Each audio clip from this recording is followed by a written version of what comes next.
সে সমস্ত চোখ, সমস্ত ওয়াচডগ, সমস্ত বিবেক সবাইকে চ্যালেঞ্জ জানিয়ে চোখে মুখে আপনি বলে দিলেন আওয়ামী লীগের লোক এই কাজ করছে। আওয়ামী লীগের ভয়ে তো আমাদের এই দেশ ছেড়ে চলে যাওয়া উচিত। কোনো শক্তি আমাদের নির্বাচন বন্ধ করতে পারবে না, এটা আমার কাছে এটা খুব শিশুতোষ বক্তব্য মনে হয়। তারাই এই অপকর্ম করেছে, এটা আমরা কম বেশি সবাই জানি, তাদের চেহারা জানি, তাদের নাম জানি, সব কিছু আমাদের মুখস্থ। তারেক রহমান দেশে ফিরলে দেশের রাজনীতিতে কি প্রভাব পড়বে, নাকি শুধু বিএনপির রাজনীতিতে প্রভাব পড়বে? অভ্যন্তরীণ ডিসিশন কি এই বিষয় নিয়ে জনাব তারেক রহমান সাহেব বা সালাউদ্দিন সাহেবের সঙ্গে আমার কথা হয়নি, কিন্তু বাইরে থেকে তার আসার ব্যাপারে যে একটা ভাইব তোলা হচ্ছে, আমার কাছে মনে হচ্ছে যে এটা পার্টির জন্য খুব বেশি একটা ভালো ফলাফল বয়ে আনবে না। উনি আসলেও ভালো ফলাফল বয়ে আনবে না, না আসলেও ভালো ফলাফল বয়ে আনবে না। এর কারণ হলো এই মুহূর্তে বাংলাদেশের রাজনীতিটি যে পর্যায়ে চলে গেছে, এখানে পথ ঘাট মাঠ হাট সব বিএনপির দখলে। এখন এই বিএনপির দখলে যাওয়ার কারণে কি হলো, এই মুহূর্তে পার্টি যারা শীর্ষ নেতৃবৃন্দ রয়েছেন মোরালে সবাই অন ফায়ার। জনগণের যে খুব আবেগ অনুভূতির মধ্যে আছেন, আমার কাছে সেটা মনে হচ্ছে না। তো উনি এখন দূরে থাকার কারণে আলটিমেটলি সবাই হয়তো মনে করছেন যে ভদ্রলোক দেশের বাইরে আছেন, তিনি চেষ্টা করছেন, তিনি পারছেন না। কিন্তু যেই মুহূর্তে তিনি বাংলাদেশে আসবেন, আসার সঙ্গে সঙ্গে সবাই বলবে এই উনি হলেন সমস্যা নষ্টের মূল, ওনার কারণে আজকের এই অবস্থা। এবং ওটা সামাল দেওয়ার অবস্থা জনাব তারেক রহমান সাহেবের এই মুহূর্তে নাই। এখন জনাব তারেক রহমান আজকে যেটা দেখলাম, উনি ওনার একটা প্রাইভেট রুমে একটা বিড়ালের সঙ্গে দুষ্টুমি করছেন, বিড়ালের লেজ ধরে টানাটানি করছেন। সেই দৃশ্য তিনি শেয়ার করেছিলেন এবং সেটা ভাইরাল হয়ে গেছে। এবং যারা এইটা ভাইরাল করছে তাদের কাছে ওই বিড়ালের গুরুত্ব এবং বিড়ালের লেজের যে গুরুত্ব, এটা আমি কল্পনাও করতে পারছি না। তো যেখানে বিএনপির বর্তমান যারা নেতাকর্মী, তারা কয়জন ওই বিড়ালের লেজের দিকে তাকিয়ে কথা বলার সাহস রাখে, এটা আমি বলতে পারবো না। আর তারেক রহমান সাহেবের চোখের দিকে কথা বলা, এ তো কল্পনার ব্যাপার। এসছে বিএনপি যারা নেতাকর্মী, তারা বলবে এসছে যে আমাদেরকে এক বস্তা হেমলক বিষ এনে দাও, আমরা বিষ খাবো, কিন্তু নেতার মুখ থেকে কথা বলতে পারবো না।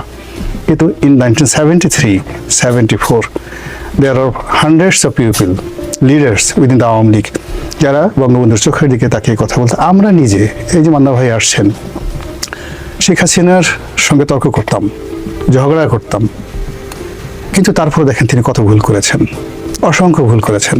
আমি নিজে তার চোখে মুখে তাকিয়ে যে সকল কথাবার্তা বলেছি, যেভাবে পত্রিকায় লিখেছি, যেভাবে টকশোতে করেছি, তারপরও ভুল হয়ে গেছে। তাহলে কি পুরো বাংলাদেশ ঠান্ডা হবে, সকল মবের সমাপ্তি হবে, তারপর তিনি আসবেন এবং তার জন্য আসন পেতে রাখা হবে, এরকম বিষয়টা? আমরা কেন তাকে একটা সুপারম্যান হিসেবে মনে করছি?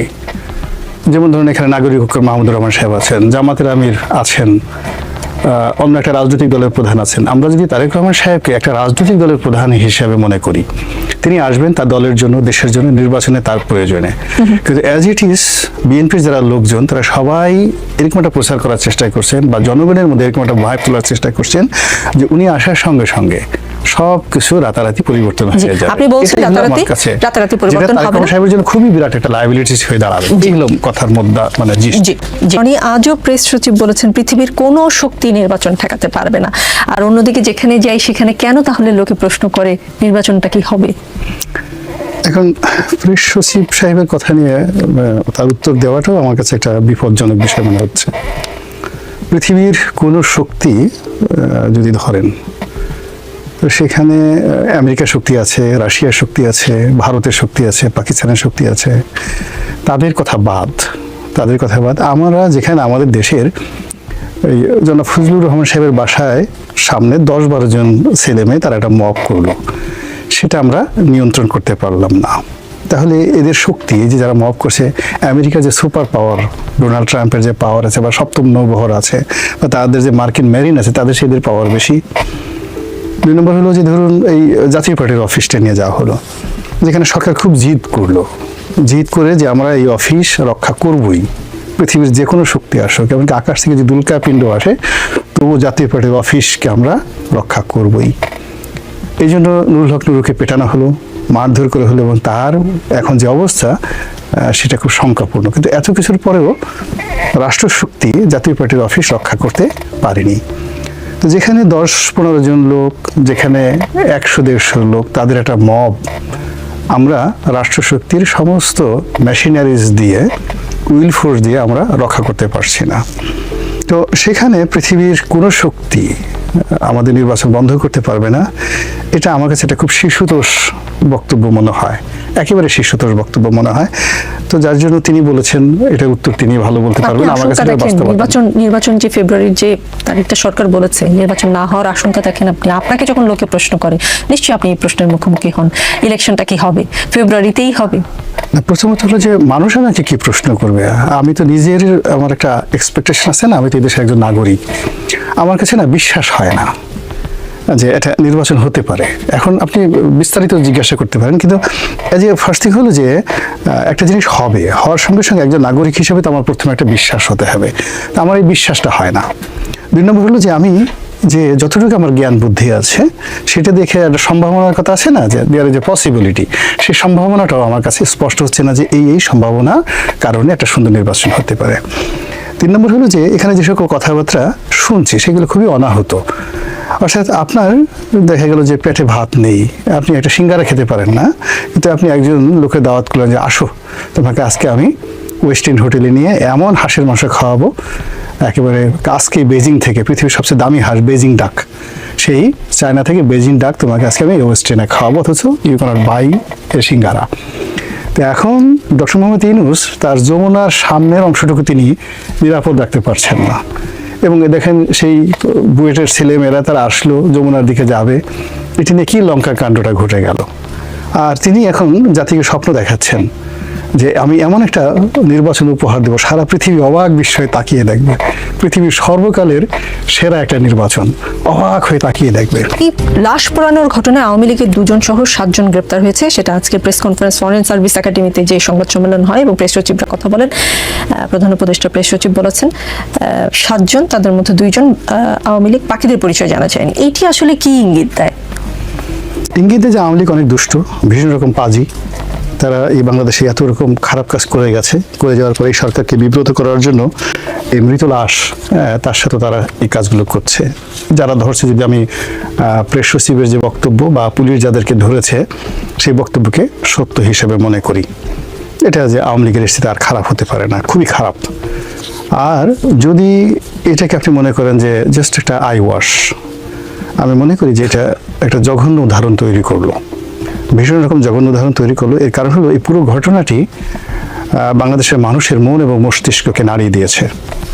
এই ঘটনা 1000 বছরের ইতিহাসে কখনো ঘটেছে কিনা জানি না, বাংলার ইতিহাসে কখনো এরকম ঘটনা ঘটেনি। এবং রাজবাড়িতে গোয়ালনন্দ এখানে যে ঘটনা ঘটেছে নুরা পাগলাকে নিয়ে, মিডিয়ার কল্যাণে সারা পৃথিবী দেখেছে, ইট ইজ ওপেন সিক্রেট। তো সেইখানে কারা এই অপকর্ম করেছে এটা আমরা কম বেশি সবাই জানি, তাদের চেহারা জানি, তাদের নাম জানি, সব কিছু আমাদের মুখস্থ। কারা এই অপকর্ম করেছে এটা আমরা কম বেশি সবাই জানি, তাদের চেহারা জানি, তাদের নাম জানি, সব কিছু আমাদের মুখস্থ। পুলিশের গাড়ি ভেঙে চুরমার করে দেওয়া হয়েছে এবং পুলিশ সেখানে 3500 লোককে, অজ্ঞাতনামা 3500 লোককে আসামি করে মামলা করেছে। এবং এখানে যে তাণ্ডব ছিল সেই তাণ্ডবের ভয়াবহতা গোপালগঞ্জের তাণ্ডবের সাথে অনেক অনেক বেশি। এবং ওখানে এই টোটাল কাজগুলো বড় বড় যারা রাজনৈতিক দলগুলো আছে তারা সম্মিলিতভাবে নিজেরা ঐক্যমত হয়ে মব করেছে। সেখানে সারা বিশ্বের সমস্ত চোখ, সমস্ত ওয়াচডগ, সমস্ত বিবেক সবাইকে চ্যালেঞ্জ জানিয়ে চোখে মুখে আপনি বলে দিলেন আওয়ামী লীগের লোক এই কাজ করছে। তা আওয়ামী লীগের লোক যদি এখনো সারা বাংলাদেশকে চ্যালেঞ্জ জানিয়ে গোপালগঞ্জের মতো জায়গাতে 15 দিন ধরে সমস্ত প্রশাসনকে তটস্থ করে কবর থেকে লাশ বের করে তারপরে সেইটাকে পুড়িয়ে দিতে পারে, তাহলে বুঝতে পারেন যে আওয়ামী লীগের ভয়ে তো আমাদের এই দেশ ছেড়ে চলে যাওয়া উচিত, যদি if they can do it. আর যারা এই কথা কোনো রকম আগামাথা চিন্তা না করে, চিন্তা ভাবনা না করে, বিচার বিশ্লেষণ না করে, বিবেক না খাটিয়ে কেবলই মাত্র কথার সাথে কথা বলেছেন, তাদের হাতে এই রাষ্ট্রের কর্মকাণ্ড এবং আগামীতে যে নির্বাচন, পৃথিবীকে চমক লাগানো নির্বাচন, কিংবা যে নির্বাচন সারা পৃথিবী বন্ধ করতে পারবে না, সেই নির্বাচনের পুরো প্রক্রিয়াটি কতটা আত্মঘাতী, কতটা বিপজ্জনক তা বিবেচনা করার ভার আমি এই আপনার অনুষ্ঠানের মাধ্যমে এই জাতির কাছে তুলে দিলাম। আর কিছু পাথর লুট ঠেকাতেও রাজনৈতিক ঐক্য লাগে, আবার পাথর লুট করতেও রাজনৈতিক ঐক্য লাগে, তাহলে সরকার কি করবে? তো যদি সরোয়ার আলমের এই যোগ্যতা হয়, সেক্ষেত্রে সৈয়দা রেজাওয়ানা হাসানের যদি যে যোগ্যতা ক্ষমতা, আমি তো মনে করি উনি চাইলে চাঁদের দেশ থেকে পাথর নিয়ে আসতে পারেন, ওনার যে ক্ষমতা, এবং উনি আরও অনেক কিছু করতে পারেন, কিন্তু উনি সেটা না করে উনি যে কথাগুলো বলছেন এই কথাগুলোতে আসলে অনেক বিভ্রান্তি তৈরি হচ্ছে বাংলাদেশে। এমনিতে আমরা সেন্ট মার্টিনে খুব যন্ত্রণার মধ্যে আছি, ভীষণ রকম যন্ত্রণার মধ্যে আছি।